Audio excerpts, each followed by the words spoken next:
नमः शिवाय। हर हर महादेव। माता पार्वती की जय। प्यारे भक्तों, आज है फाल्गुन मास के 10वां दिन और आज के इस वीडियो में आप सभी रसपान करेंगे श्री शिव महापुराण की 10वें दिन की पावन कथा। श्री शिव महापुराण की इन पावन कथा को श्रद्धा पूर्वक सुनने से साधक और उसके समस्त परिवार पर शिव जी का आशीर्वाद बना रहता है और भक्तों के जाने अनजाने या जानबूझकर किए गए पापों से भी छुटकारा मिलता है। कहते हैं कि शिव महापुराण की कथा को श्रद्धापूर्वक सुनने वाले भक्तों को मृत्यु के बाद शिवगण लेने के लिए जाते हैं। इसलिए प्यारे भक्तों, इस पावन कथा को श्रद्धापूर्वक सुनिएगा और ज़्यादा से ज़्यादा शिव भक्तों के पास भी शेयर करें ताकि सभी शिव भक्त इस पावन कथा को सुनकर भगवान शिव की कृपा प्राप्त कर सके। तो आइए रसपान करते हैं आज की इस पावन कथा का। हर हर महादेव। माता पार्वती की जय। ऋषिगण बोले, हे प्रभु, अग्नि यज्ञ, देव यज्ञ, ब्रह्म यज्ञ, गुरु पूजा तथा ब्रह्म तृप्ति का क्रमशः हमारे समक्ष वर्णन कीजिए। सूत जी बोले, हे महर्षियों, गृहस्थ्य पुरुष अग्नि में सायंकाल और प्रातः काल जो चावल आदि द्रव की आहुति देता है उसी को अग्नि यज्ञ कहते हैं, जो ब्रह्मचार्य आश्रम में स्थित है। उन ब्रह्मचारियों के लिए संविधान का आधान ही अग्नि यज्ञ है। वे संविधा का ही अग्नि यज्ञ में हवन करें। हे ब्राह्मणों, ब्रह्मचर्य आश्रम में निवास करने वाले द्विजों का जब तक विवाह न हो जाए और वे औपास नागिन की प्रतिष्ठा न करें तब तक उनके लिए अग्नि में समिधा की आहुति, व्रत आदि का पालन तथा विशेष याचन आदि ही कर्तव्य है। यही उनके लिए अग्नि यज्ञ है। हे द्विजों, जिन्होंने ब्रह्म अग्नि को विसर्जित करके अपनी आत्मा में ही अग्नि का आरोप कर लिया है, ऐसे बान प्रास्तियों और सन्यासियों के लिए यही हवन या अग्नि यज्ञ है कि वे विवाहित समय पर हितकर परिमित और पवित्र अन्न का भोजन कर ले। औपास नाग्नि को ग्रहण करके जब कुंड अथवा भांड में सुरक्षित कर लिया जाए तब उसे अजशस्त्र कहा जाता है। राज विप्लव या दुर्देव से अग्नि त्याग का भय उपस्थित हो जाने पर जब अग्नि को स्वयं आत्मा में अथवा अग्नि में स्थापित कर लिया जाता है तब उसे समारोपित कहते हैं। हे ब्राह्मण, सायंकाल अग्नि के लिए दी हुई आहुति संपत्ति प्रदान करने वाली होती है, ऐसा जानना चाहिए। और प्रातःकाल सूर्य देव को दी हुई आहुति आयु की वृद्धि करने वाली होती है। यह बात अच्छी तरह समझ लेनी चाहिए। दिन में अग्निदेव सूर्य में ही प्रविष्ट हो जाते हैं, अतः प्रातःकाल सूर्य को दी हुई आहुति भी अग्नि यज्ञ ही है। इंद्र आदि समस्त देवताओं के उद्देश्य से अग्नि में जो आहुति दी जाती है उसे देव यज्ञ समझना चाहिए। अस्थाली पाक आदि यज्ञों को देव यज्ञ ही मानना चाहिए। लौकिक अग्नि में प्रतिष्ठित जो चूड़ाकरण आदि संस्कार निमित्तक हवन कर्म है उन्हें भी देव यज्ञ के ही अंतर्गत जानना चाहिए। अब ब्रह्म यज्ञ का वर्णन सुनिए। द्विजों को चाहिए कि वह देवताओं की तृप्ति के लिए निरंतर ब्रह्म यज्ञ करे। वेदों का जो नित्य अध्ययन होता है उसी को ब्रह्म यज्ञ कहा गया है। प्रातः नित्य कर्म अंतर सायंकाल तक ब्रह्म यज्ञ किया जाता है, उसके बाद रात में इसका विधान नहीं है। अग्नि के बिना देव यज्ञ कैसे संपन्न होता है, इसे आप लोग श्रद्धा से और आदर पूर्वक सुनिए। सृष्टि के आरंभ में सर्वज्ञ, दयालु और सर्वसमर्थ महादेव जी ने समस्त लोगों के उपकार के लिए बारों की कल्पना की। वे भगवान शिव संसार रूपी रोग का दूर करने के लिए वैद्य है, सबके ज्ञाता तथा समस्त औषधों के भी औषध है। उन भगवान ने पहले अपने बार की कल्पना की जो आरोग्य प्रदान करने वाला है। तत्पश्चात उन्होंने माया शक्ति का वार बनाया जो संपत्ति प्रदान करने वाला है। जन्म काल में दुर्गति ग्रस्त बालक की रक्षा के लिए उन्होंने कुमार के वार की कल्पना की। तत्पश्चात सर्वसमर्थ महादेव जी ने आलस्य और पाप की निवृत्ति तथा समस्त लोकों का हित करने की इच्छा से लोक रक्षक भगवान विष्णु का बार बनाया। इसके बाद सबके स्वामी भगवान शिव ने पुष्टि और रक्षा के लिए आयु कर्ता तथा त्रिलोक सृष्टा परमेष्ठी ब्रह्मा का आयुष्कार बार बनाया जिससे संपूर्ण जगत के आयुष्य की सिद्धि हो सके। इसके बाद तीनों लोकों की वृद्धि के लिए पहले पुण्य पाप की रचना की। तत्पश्चात उनके करने वाले लोगों को शुभाशुभ फल देने के लिए भगवान शिव ने इंद्र और यम के बारों का निर्माण किया। ये दोनों बार क्रमशः भोग देने वाले तथा लोगों के मृत्यु भय को दूर करने वाले हैं। इसके बाद सूर्य आदि 7 ग्रहों को जो अपने ही स्वरूप भूत तथा प्राणियों के लिए सुख दुख के सूचक है, भगवान शिव ने उपयुक्त 7 बारों का स्वामी निश्चित किया। वे सब के सब ग्रह नक्षत्रों के ज्योतिर्मय मंडल में प्रतिष्ठित है। शिव के बार या दिन के स्वामी सूर्य है। शक्ति संबंधी बार के स्वामी सोम है। कुमार संबंधी दिन के अधिपति मंगल है। विष्णु बार के स्वामी बुध है। ब्रह्मा जी के बार के अधिपति बृहस्पति है। इंद्र वार के स्वामी शुक्र और यमराज के स्वामी शनिचर है। अपने अपने बार में की हुई उन देवताओं की पूजा उनके अपने अपने फलों को देने वाली होती है। सूर्य आरोग्य के और चंद्रमा संपत्ति के दाता है। मंगल व्याधियों का निवारण करते हैं। बुध पुष्टि देते हैं। बृहस्पति आयु की वृद्धि करते हैं।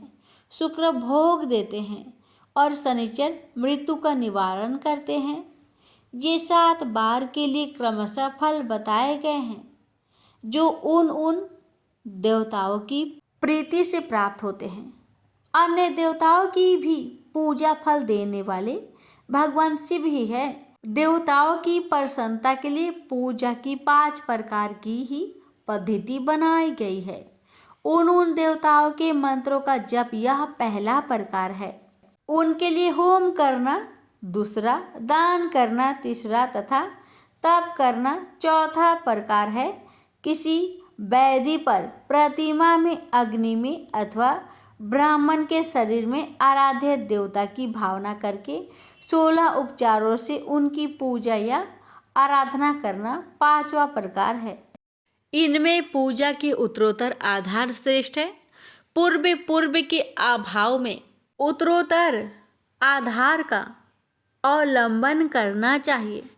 दोनों नेत्र तथा मस्तक के रोग और कुष्ठ रोग की शांति के लिए भगवान सूर्य की पूजा करके ब्राह्मणों को भोजन कराए। तदंतर 1 दिन, 1 मास, 1 वर्ष अथवा 3 वर्ष तक लगातार ऐसा साधन करना चाहिए। इससे आदि प्रबल पारवंध का निर्माण हो जाए तो रोग एवं जरा आदि का नाश हो जाता है। इष्ट देव के नाम मंत्रों का जप आदि साधन वार आदि के अनुसार फल देते हैं। रविवार को सूर्य देव के लिए, अन्य देवताओं के लिए तथा ब्राह्मणों के लिए विशिष्ट वस्तु अर्पित करें। यह साधन विशिष्ट फल देने वाला होता है। तथा इसके द्वारा विशेष रूप से पापों की शांति होती है। विद्वान पुरुष सोमवार को संपत्ति की प्राप्ति के लिए लक्ष्मी आदि की पूजा करे तथा सपत्नीक ब्राह्मणों को घृत पक्व अन्न का भोजन कराए। मंगलवार को रोगों की शांति के लिए काली आदि की पूजा करे तथा उड़द मूंग एवं अरहर की दाल आदि से युक्त अन्य ब्राह्मणों को भोजन कराए।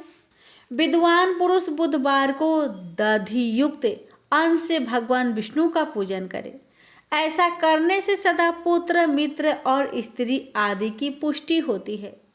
जो दीर्घ आयु होने की इच्छा रखता हो वह गुरुवार को देवताओं की पुष्टि के लिए वस्त्र यज्ञोपवीत तथा घृत मिश्रित खीर से यजन पूजन करे। भोगों की प्राप्ति के लिए शुक्रवार को एकाग्रचित होकर देवताओं का पूजन करे और ब्राह्मणों की तृप्ति के लिए सदरसयुक्त अन्न का दान करे। इसी प्रकार स्त्रियों की प्रसन्नता के लिए सुंदर वस्त्र आदि का दान करे। शनिचर अपमृत्यु का निवारण करने वाला है। उस दिन बुद्धिमान पुरुष रुद्र आदि की पूजा करे। तिल के होम से दान से देवताओं को संतुष्ट करके ब्राह्मणों को तिल मिश्रित अन्न भोजन कराए। जो इस तरह देवताओं की पूजा करेगा वह आरोग्य आदि फल का भागी होगा। देवताओं के नित्य पूजन, विशेष पूजन, स्नान, दान, जप, होम तथा निर्माण तर्पण आदि में एवं रवि आदि वारों में विशेष तिथि और नक्षत्रों का योग प्राप्त होने पर विभिन्न देवताओं की पूजन में सर्वज्ञ जगदीश्वर भगवान शिव ही उन देवताओं के रूप में पूजित होकर सब लोगों को आरोग्य आदि फल प्रदान करते हैं। देश काल पात्र द्रव श्रद्धा एवं लोक के अनुसार उनके तारतम्य क्रम का ध्यान रखते हुए महादेव जी आराधना करने वाले लोगों को आरोग्य आदि फल देते हैं। शुभ मांगलिक कर्म के आरंभ में और अशुभ अंत्येष्टि आदि कर्म के अंत तथा जन्म नक्षत्रों के आने पर गृहस्थ पुरुष अपने घर में आरोग्य आदि की समृद्धि के लिए सूर्य आदि ग्रहों का पूजन करे। इससे सिद्ध है कि देवताओं का यजन संपूर्ण अभिष्ट वस्तुओं को देने वाला है। ब्राह्मणों का देव यजन कर्म वैदिक मंत्र के साथ होना चाहिए। यदि ब्राह्मण शब्द क्षत्रिय और वैश्य का भी उपलक्षण है, शूद्र आदि दूसरों का देवयज्ञ तांत्रिक विधि से होना चाहिए। शुभ फल की इच्छा रखने वाले मनुष्य को सातों दिन अपनी शक्ति के अनुसार सदा देव पूजन करना चाहिए। निर्धन मनुष्य तपस्या, व्रत आदि के कष्ट सहन द्वारा और धनी धन के द्वारा देवताओं की आराधना करे।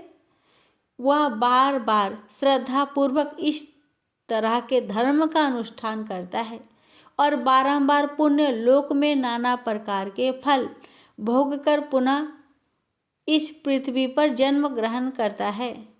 धनवान पुरुष सदा भोग सिद्धि के लिए मार्ग में वृक्ष आदि लगाकर लोगों के लिए छाया की व्यवस्था करे। जलाशय, कुआं, बावली और पोखरे बनवाए। वेद शास्त्रों की प्रतिष्ठा के लिए पाठशाला का निर्माण करे तथा अन्यायी प्रकार से भी धर्म का संग्रह करे। सामान्य अनुसार पुण्य कर्म की परिपाक से अंतकरण शुद्ध होने पर ज्ञान की सिद्धि हो जाती है। दीजो इस अध्याय को सुनता, पढ़ता अथवा दूसरों को सुनाता है उसे देव यज्ञ का फल प्राप्त होता है। प्रेम से बोलिए जय श्री हरि। ओम नमः शिवाय। हर हर महादेव। माता पार्वती की जय। ऋषिगण बोले, समस्त पदार्थों के ज्ञाताओं में श्रेष्ठ हे सूत जी, अब आप क्रमशः देश काल आदि का वर्णन करें। सूत जी बोले, हे महर्षियों, देवयज्ञ आदि कर्मों में अपना शुद्ध गृह समान फल देने वाला होता है, अर्थात अपने घर में किए हुए देवयज्ञ आदि शास्त्रोक्त कर्म फल को सम मात्रा में देने वाला होते हैं। गौशाला का स्थान घर की अपेक्षा 10 गुना फल देता है। जलाशय तट उससे भी 10 गुना महत्व रखता है तथा जहाँ बेल, तुलसी एवं पीपल वृक्ष का मूल निकट हो वह स्थान जलाशय से भी 10 गुना अधिक फल देने वाला होता है। देवालय को उससे भी 10 गुना महत्व का स्थान जानना चाहिए। तीर्थ भूमि का तट देवालय से भी 10 गुना महत्व रखता है और उससे 10 गुना श्रेष्ठ है नदी का किनारा, उसमें 10 गुना उत्कृष्ट है। तीर्थ नदी का तट और उससे भी 10 गुना महत्व रखता है सप्त गंगा नामक नदियाँ। तीर्थ गंगा, गोदावरी, कावेरी, ताम्रपर्णी, सिंधु, सरयू और नर्मदा, इन 7 नदियों को सप्त गंगा कहा गया है। समुद्र के तट का स्थान इनसे भी 10 गुना अधिक पवित्र माना गया है और पर्वत के शिखर का प्रदेश समुद्र तट से भी 10 गुना पावन है। सबसे अधिक महत्व का वह स्थान जानना चाहिए जहाँ मन लग जाए। यहाँ तक देश का वर्णन हुआ, अब काल का तारतम्य बताया जाता है। सतयुग में यज्ञ, दान आदि कर्म पूर्ण फल देने वाला होते हैं, ऐसा जानना चाहिए। त्रेता युग में उसका 3/4 फल मिलता है। द्वापर में सदा आधे ही फल की प्राप्ति कही गई है। कलयुग में 1/4 ही फल की प्राप्ति समझनी चाहिए और आधा कलयुग बीतने पर उस फल में से भी 1/4 कम हो जाता है। शुद्ध अंतःकरण वाले पुरुष को शुद्ध एवं पवित्र दिन समफल देने वाला होता है। हे विद्वान ब्राह्मणों, सूर्य संक्रांति के दिन किया हुआ सत्कर्म पूर्वोक्त शुद्ध दिन की अपेक्षा 10 गुना फल देने वाला होता है। यह जानना चाहिए उससे भी 10 गुना अधिक महत्व उस कर्म का है जो विषु नामक योग में किया जाता है। दक्षिणायन आरंभ होने के दिन अर्थात कर्क की संक्रांति में किए हुए पुण्य कर्म का महत्व विषु से भी 10 गुना अधिक माना गया है। उससे भी 10 गुना अधिक मकर संक्रांति में और उससे भी 10 गुना अधिक चंद्र ग्रहण में किए हुए पुण्य का महत्व है। सूर्य ग्रहण का समय सबसे उत्तम है, उसमें किए गए पुण्य कर्म का फल चंद्र ग्रहण से भी अधिक और पूर्ण मात्रा में होता है। इस बात को विज्ञ पुरुष जानते हैं। जगत रूपी सूर्य का राहु रूपी विष से संयोग होता है, इसलिए सूर्य ग्रहण का समय रोग प्रदान करने वाला है। अतः उस विष की शांति के लिए उस समय स्नान, दान और जप करना चाहिए। वह काल विष की शांति के लिए उपयोगी होने के कारण पुण्यप्रद माना गया है। जन्म नक्षत्र के दिन तथा व्रत की पूर्ति के दिन का समय सूर्य ग्रहण के समान ही समझा जाता है, परंतु महापुरुषों के संग का काल करोड़ों सूर्य ग्रहण के समान पावन है, ऐसा ज्ञानी पुरुष मानते हैं। तपोनिष्ठ योगी और ज्ञाननिष्ठ यति ये पूजा के पात्र है, क्योंकि ये पापों के नाश में कारण होते हैं। जिसने 24 लाख गायत्री का जप कर लिया हो वह ब्राह्मण भी पूजा का पात्र है। उसका पूजन संपूर्ण फलों और भोगों को देने में समर्थ है। जो पतन से त्राण करता अर्थात नरक में गिरने से बचाता है, उसके लिए इसी गुण के कारण शास्त्रों में पात्र शब्द का प्रयोग होता है। वह दाता को पाप से त्राण प्रदान करने के कारण पात्र कहलाता है। गायत्री अपना गान करने वाले का अधोगति से त्राण करती है, इसलिए वह गायत्री कहलाती है। जैसे इस लोक में जो धनहीन है वह दूसरे को धन नहीं दे सकता, जो यहाँ धनवान है वही दूसरे को धन दे सकता है। उसी तरह जो स्वयं शुद्ध और पवित्र आत्मा है वही दूसरे मनुष्य का त्राण या उद्धार कर सकता है। जो गायत्री का जप करके शुद्ध हो गया है वही शुद्ध ब्राह्मण कहा जाता है। इसलिए दान, जप, होम, पूजा इन सभी कर्मों के लिए वही शुद्ध पात्र है। ऐसा ब्राह्मण ही दान लेने तथा रक्षा करने की पात्रता रखता है। स्त्री हो या पुरुष, जो भी भूखा हो वही अन्न दान का पात्र है। श्रेष्ठ ब्राह्मण को समय पर बुलाकर उसे धन अथवा उत्तम वाणी से संतुष्ट करना चाहिए। इससे अभिष्ट फल की प्राप्ति होती है। जिसको जिस वस्तु की इच्छा हो उसे वह वस्तु बिना मांगे ही दे दी जाए तो दाता को उस दान का पूरा पूरा फल प्राप्त होता है। ऐसा महर्षियों की मान्यता है। जो याचना करने के बाद दिया गया हो वह दान आधा ही फल देने वाला बताया गया है। अपने सेवक को दिया हुआ दान 1/4 फल देने वाला कहा गया है। हे वृपवरो, जो जाति मात्र से ब्राह्मण है और दीनतापूर्ण वृत्ति से जीवन बिताता है, उसे दिया हुआ धन का दान दाता को इस भूतल पर 10 वर्षों तक भोग प्रदान करने वाला होता है। वही दान आदि वेद वेता ब्राह्मण को दिया जाए तो वह स्वर्ग लोक में देवताओं के 10 वर्षों तक दिव्य भोग देने वाला होता है। गायत्री जापक ब्राह्मण को दान देने से सत्य लोक में 10 वर्षों तक पुण्य भोग प्राप्त होता है और विष्णु भक्त ब्राह्मण को दिया गया दान वैकुंठ की प्राप्ति कराने वाला जाना जाता है। शिव भक्त वृप को दिया हुआ दान कैलाश की प्राप्ति कराने वाला कहा गया है। इस प्रकार सबको इन लोकों में भोग प्राप्ति के लिए दान देना चाहिए। रविवार के दिन ब्राह्मण को दशांग अन्न देने वाला मनुष्य दूसरे जन्म में 10 वर्षों तक निरोग रहता है। बहुत सम्मान पूर्वक बुलाना, अभ्यंग, चंदन आदि, पाद सेवन, वस्त्र गंध आदि से पूजन, घी के मालपुए आदि सुंदर भोजन, चहोरस व्यंजन, दक्षिणा सहित तांबुल, नमस्कार और जाते समय अनुगमन, ये अन्नदान के 10 अंग कहे गए हैं। 10 ब्राह्मणों को रविवार के दिन दशांग अन्न का दान करने वाला 100 वर्षों तक निरोग रहता है। सोमवार आदि विभिन्न बारों में अन्नदान का फल उन बारों के अनुसार दूसरे जन्म में इस पृथ्वी लोक में प्राप्त होता है, ऐसा जानना चाहिए।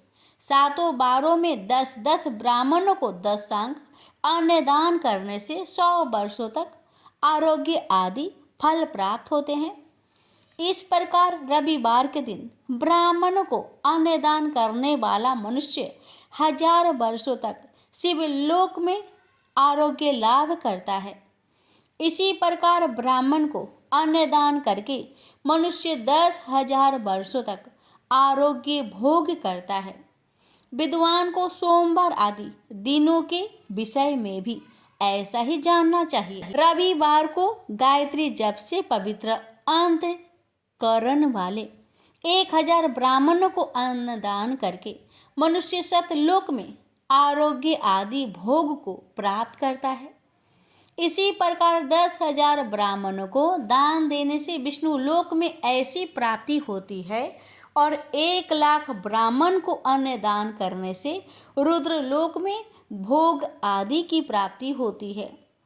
विद्या की कामना वाले मनुष्य को ब्रह्म बुद्धि से बालकों को दशांग अन्न का दान करना चाहिए।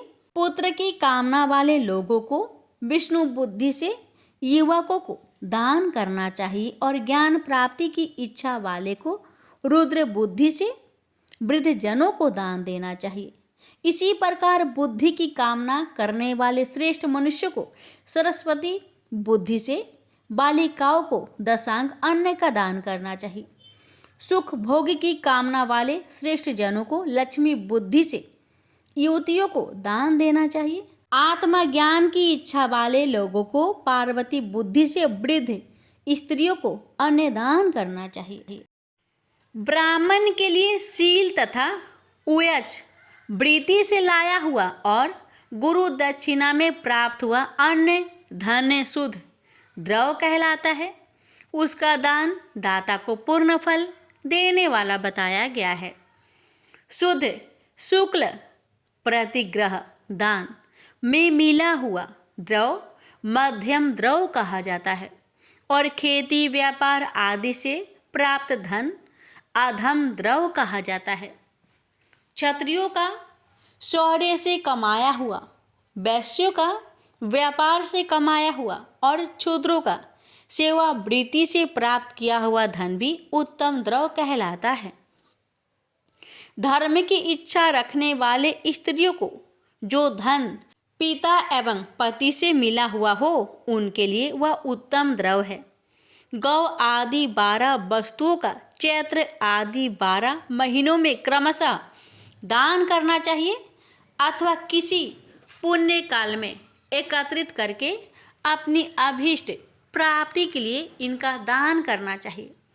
गौ भूमि तिल स्वर्ण घी वस्त्र धान्य गुड़ चांदी नमक कोहरा और कन्या ये ही वे 12 वस्तुएं हैं। गोदान में दी हुई गाय के उपकारी गोबर से धन्य धान्य आदि ठोस पदार्थों के आश्रय से टिके पापों का नाश होता है और उसके गोमूत्र से जल तेल आदि तरल पदार्थों में रहने वाले पापों का नाश होता है। उसके दूध दही और घी कायिक वाचिक और मानसिक तीनों प्रकार के पाप नष्ट हो जाते हैं। उनसे कायिक आदि पुण्य कर्मों की पुष्टि भी होती है। ऐसा बुद्धिमान मनुष्य को जानना चाहिए। हे ब्राह्मणों, भूमि दान इहलोक और परलोक में प्रतिष्ठा आश्रय की प्राप्ति कराने वाला है। तिल का दान बलवर्धक एवं मृत्यु का निवारण कहा गया है। स्वर्ण दान जठर अग्नि को बढ़ाने वाला तथा वीर्यदायक है। घी के दान को पुष्टिकारक जानना चाहिए। वस्त्र का दान आयु की वृद्धि कराने वाला है, ऐसा जानना चाहिए। धन्य का दान अन्न की समृद्धि में कारण होता है। गुड़ का दान मधुर भोजन की प्राप्ति कराने वाला होता है। चांदी के दान से वीर्य की वृद्धि होती है। लवण का दान षडरस भोजन की प्राप्ति कराता है। सब प्रकार का दान संपूर्ण समृद्धि की सिद्धि के लिए होता है। विज्ञ पुरुष कुसमांडे के दान को पुष्टिदायक मानते हैं। कन्या का दान आजीवन भोग देने वाला कहा गया है। हे ब्राह्मणों, वह लोक और परलोक में भी संपूर्ण भोग की प्राप्ति कराने वाला है। कटहल आम कैथ आदि वृक्षों के फल केला आदि औषधियों के फल तथा जो फल लता एवं गुल्मों से उत्पन्न हुए हो, मुष्ट आवरण युक्त फल जैसे नारियल बादाम आदि उड़द मूंग आदि दालें शाक मिर्च सरसों आदि तेल मसाले और ऋतुओं में तैयार होने वाले फल समय समय पर बुद्धिमान व्यक्ति द्वारा दान किए जाना चाहिए। विद्वान पुरुष को चाहिए कि जिन वस्तुओं से श्रवण आदि इंद्रियों की तृप्ति होती है उनका सदा दान करे। स्रोत आदि 10 इंद्रियों के जो शब्द आदि 10 विषय हैं उनका दान किया जाए तो वे भोगों की प्राप्ति कराते हैं तथा दिशा आदि इंद्रिया देवताओं को संतुष्ट करते हैं।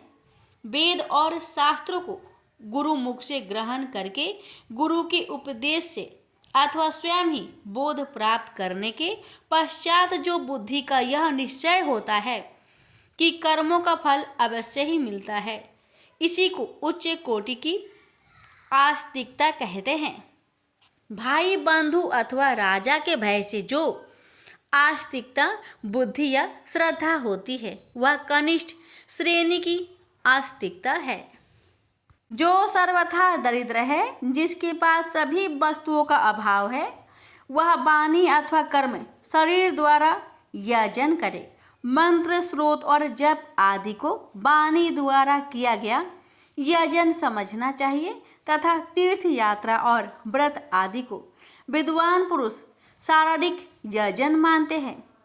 जिस किसी भी उपाय से थोड़ा हो या बहुत देवता अर्पण बुद्धि से कुछ भी दिया अथवा किया जाए वह दान या सत्कर्म भोगों की प्राप्ति कराने में समर्थ होता है। तपस्या और दान ये दो कर्म मनुष्य को सदा करने चाहिए तथा ऐसे गृह का दान करना चाहिए जो अपने वर्ण, चमक दमक या सफाई और गुण सुख सुविधा से सुशोभित हो। बुद्धिमान पुरुष देवताओं की तृप्ति के लिए जो कुछ देते हैं वह अतिशय मात्रा में और सब प्रकार के भोग प्रदान करने वाला होता है। उस दान से विद्वान पुरुष इहलोक और परलोक में उत्तम जन्म और सदा सुलभ होने वाला भोग पाता है। ईश्वर अर्पण बुद्धि से यज्ञदान आदि कर्म करके मनुष्य मोक्ष फल का भागी होता है। जो मनुष्य इस अध्याय का सदा पाठ अथवा श्रवण करता है उसे धार्मिक बुद्धि प्राप्त होती है तथा उसमें ज्ञान का उदय होता है। प्रेम से बोलिए हर हर महादेव, माता पार्वती की जय। प्यारे भक्तों, श्री शिव महापुराण की इस पावन कथा का यहीं पर समापन करते हैं। इसकी आगे की कथा कल की वीडियो में अवश्य सुनिएगा। अब सुनते हैं श्री कृष्ण भगवान जी की पावन कथा। एक दिन कार्तिक में श्री कृष्ण के मन में गिरि गोवर्धन के निकट एक क्षेत्र में जो कालांतर में राधा कुंड के नाम से प्रसिद्ध हुआ, रास नृत्य करने की इच्छा जागृत हुई। किंतु मथुरा नरेश दुष्ट कंस कोई अन्य ही योजना बना रहा था। वह श्री कृष्ण का वध करना चाहता था, उसके समस्त भक्तगण की हत्या करना चाहता था और तदुपरांत संपूर्ण पृथ्वी पर राज्य करने की अभिलाषी था। अपनी जघन्य योजना को कार्यान्वित करने के लिए कंस ने अपने मित्र अरिष्टासुर को बुलाया, जो एक शक्तिशाली तांत्रिक योगी था। अरिष्ट अपनी इच्छा अनुसार कोई भी रूप धारण कर सकता था। चतुर दुराचारी कंस ने अरिष्ट को वृष का रूप धारण कर श्री कृष्ण का वध करने का आदेश दिया। वृष के भेष में वह असुर अपनी पहचान गुप्त रख सरलता पूर्वक वृंदावन में प्रवेश कर सकता था। अंततः सब देवताओं के लिए अशुभ रूप अरिष्ट नामक विशालकाय असुर सभी जगह वेग पूर्वक कुटिल गति से चलता हुआ अपने खुरों से धरती को फाड़ता हुआ वृंदावन में प्रविष्ट हुआ। अरिष्टासुर जहां भी पग धरता भूकंप आने लगता और पर्वत कांपने लगते। उस असुर की भयंकर आकृति को देखकर समस्त गोपजन भय के मारे सब दिशाओं में भाग गए। वह विकराल असुर देखने में अत्यंत भयावह था। अरुष्ट कोयले के जैसा काला था और मूर्तिमान मृत्यु स्वरूप प्रतीत होता था। उसका सिर अति विशाल था और बड़े बड़े वृक्षों पर बलपूर्वक टक्कर मारने के कारण उसके मुख पर अनेक चोटों एवं घाव के चिन्ह थे। उसके नेत्रों में रोष की लालिमा थी और वे सूर्य के समान दमक रहे थे। अरिष्टासुर क्रोध में अपने होठ चबा रहा था और बारंबार उन्हें चाट रहा था। अरिष्ट के सिंग तलवार के समान तीक्ष्ण थे और उसकी पूंछ गर्व से सीधी होकर आसमान में खड़ी थी। जैसे घुमा घुमा कर वह मेघों को तितर बितर कर रहा था। उस अविश्वसनीय वृषासुर की पीठ पर एक बृहत कबूर था। वो इतना कठोर था कि वह असुर केवल अपने कुबर के धक्के से ऊंची ऊंची भवनों को धराशायी कर सकता था। उसके कंधे अति सख्त थे और मांसपेशियां उभरी हुई थी। अरिष्ट के स्थूल ग्रीवा एक हाथी की टांग के सदृश थी और उसका गलकंबल चाल और नीचे की ओर लटका हुआ था। उसका कटी क्षेत्र विस्तृत था और नितंब मल मूत्र से मलिन था। उसके घुटने सदृढ़ व सलभ थे। अरिष्ट के खुर चाकू के समान नुकीले थे। वह असुर जहां जहां खुर धरता था वहां वहां पर धरती फट जाती थी, जिनसे धरती के आंसुओं के तुल्य जल निकल रहा था। उसने अनेक ऋषि मुनियों की हत्या कर दी और बहुत से गाय बैलों को मार डाला। अरिष्ट के रंभाने का शब्द इतना भेदक था कि उसे सुनकर अनेक गर्भवती स्त्रियां व गायों का गर्भपात हो गया। उस घिनौने असुर ने वज्र के गोष्ठों में हाहाकार मचा दिया।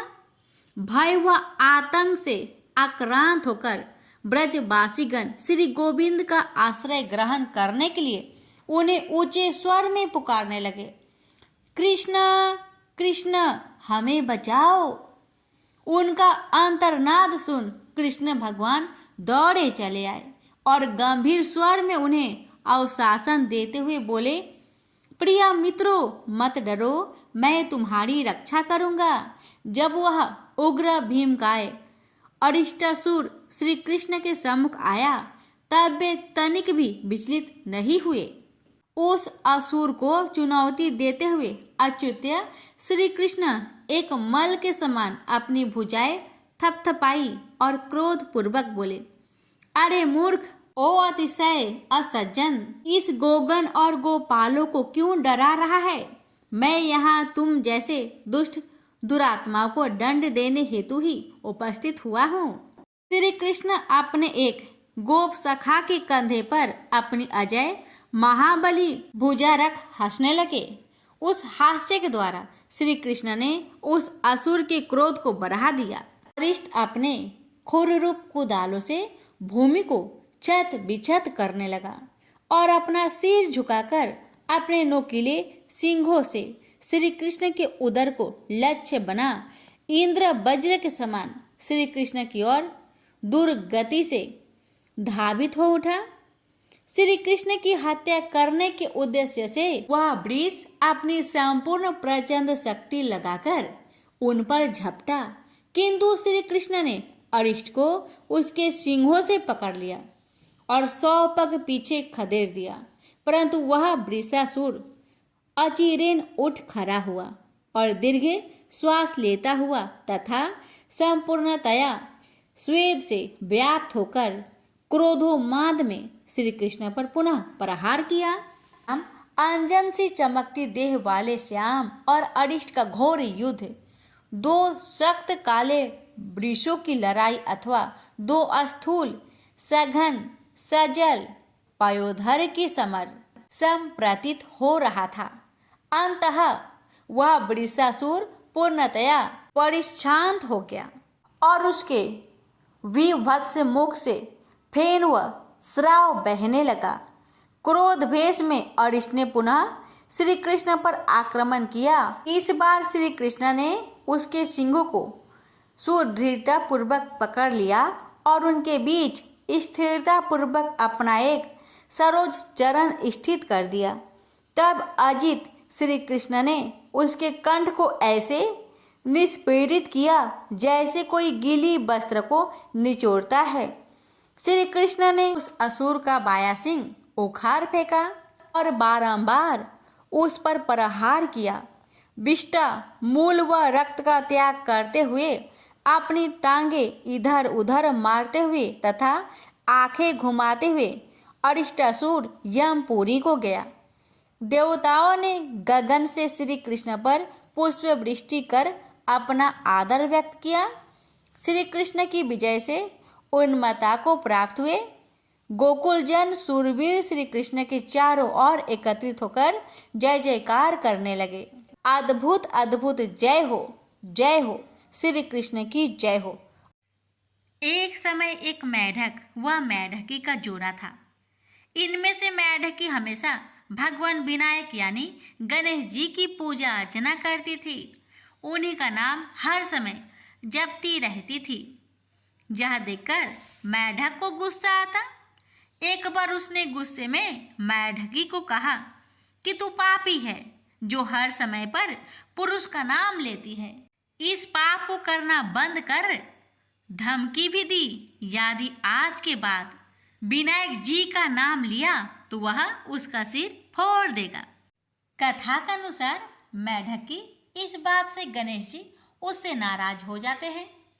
इसके बाद एक दिन राजा की एक दासी आती है और दोनों मेढक मेढकी जिस पानी में रहते हैं उसे एक पात्र में डालकर ले जाती है, जहां वह उस पानी को चूल्हे पर चढ़ा देती है। तभी मेढकी तो भगवान गणेश का नाम लेने से उबलते पानी में भी कष्ट नहीं पाती, लेकिन मेढक दर्द से करा उठता है।